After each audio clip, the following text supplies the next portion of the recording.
అది. నాయక్ గారు, శ్రవణ్ కుమార్ గారు, ఈ చాలా కీలకమైన అంశం అంటే వాళ్ళు ఆర్గ్యూ చేస్తున్నారు తప్ప బైఫర్కేషన్ యాక్ట్ ప్రకారం ఆంధ్రప్రదేశ్కి 15,000 కోట్లు ఆమె స్పెసిఫిక్గా మెన్షన్ చేశారు నిర్మలా సీతారామన్ గారు. బైఫర్కేషన్ యాక్ట్ ప్రకారం వాళ్ళకి ఇవ్వాల్సింది ఉండే, అది మా బాధ్యత కాబట్టి మేము చేస్తున్నామని. బైఫర్కేషన్ యాక్ట్ రెండు స్టేట్స్కి వర్తిస్తుందేమో కదా. అది ఏంటంటే ఇప్పుడు చట్టం ధర్మం వేరన్నట్టుగా ఇప్పుడు చెప్తుంటాను. ఈ బీజేపీ, ఈ నరేంద్ర మోడీ, బీజేపీ అన్నాక నరేంద్ర మోడీ ధర్మం వేరు చట్టాలు వేరు, ఆయన చట్టాలకు అతీతుడు అనుకున్నాం ఇన్నాళ్ళు. అసలు ఆయన జన్మతాహనే అతీతుడు అని కూడా చెప్పేశాడు, డిక్లేర్ చేసేసాడు. నేను బయాలజికల్గా పుట్టలేదని. ఆయన గురించి మనం పెద్దగా అనలైజ్ చేయడం అనేది కొంచెం హాస్యాస్పదం అనిపిస్తుంది. బైఫర్కేషన్ చట్టం ప్రకారం ఇస్తున్నాం, సంతోషం. ఎవరికి ఇవ్వలేదు, మా దాయాదులు, మా తోబుట్టువులు, మా పాలు వాళ్ళు, ఏదైనా పేరు మనకే ఇచ్చారు. తెలుగు రాష్ట్రం పక్క వాళ్ళకి ఇచ్చాడు, పక్కవాడు బాగున్నా కూడా మనకు సంతోషం. మరి ఈ బైఫర్కేషన్ యాక్ట్ కొత్తగా నిన్న 2023లో 24లో 10 సంవత్సరాలు ఏమైంది అని 2014 వచ్చింది.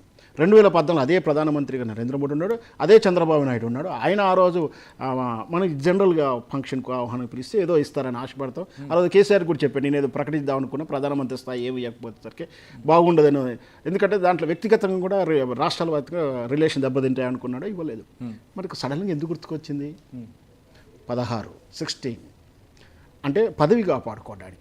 ఇక్కడ 8+8 16 0 అవుతుంది. అక్కడ కేవలం ఒక 16 మాత్రం, మొత్తం 545 అని స్టేట్. అట్లా అనుకుంటే మీరు మొత్తం కూటమి తీసుకోండి, 16 plus Pawan Kalyan plus BJP మొత్తం కలిపితే 21. పవన్ కళ్యాణ్ రిమోట్ మొత్తం కలిపితే 21 సీట్స్ ఇచ్చినా కూడా 21 ఇచ్చినా కూడా నేను ఇవాళ కొత్తగా వార్త ఏంటంటే వైఎస్ఆర్ పార్టీ కూడా అందులోకి మంత్రాలు జరుగుతున్నాయి అంటున్నారు. అదంతా వేరు విషయం. నేను ఒక చంద్రబాబు నాయుడు ఇన్ఫ్లుయెన్సబుల్ మొదటి నుంచి కూడా మ్యానిపులేటెడ్ కానీ మేనేజ్మెంట్ విషయంలో కానీ ఏదో సరే ఆయన అవసరాల దృష్ట్యా ఇప్పుడు మంచిగా రాష్ట్రానికి మంచి తెచ్చుకోవాలని తెచ్చుకున్నాడు, సంతోషం మా అభ్యంతరం లేదు. మరి అదే రాష్ట్రానికి అదే బైఫర్కేషన్ చట్టంలో ఇక్కడ కూడా ఉన్నాయి, మరి వీటి సంగతి ఏంది?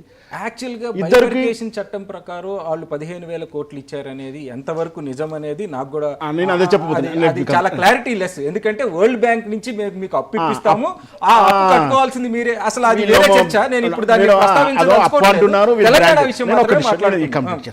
ఇక్కడ జెండాలను మోసం చేస్తుంటారంటే రాజకీయ నాయకులు అని చెప్పొచ్చు. ఇక్కడ పార్టీ పెట్టిన బడ్జెట్లో లేనిది మేము తర్వాత అలాట్ చేస్తుంటారు. మరి బడ్జెట్ ఎందుకు పెట్టుకుంటున్నాం?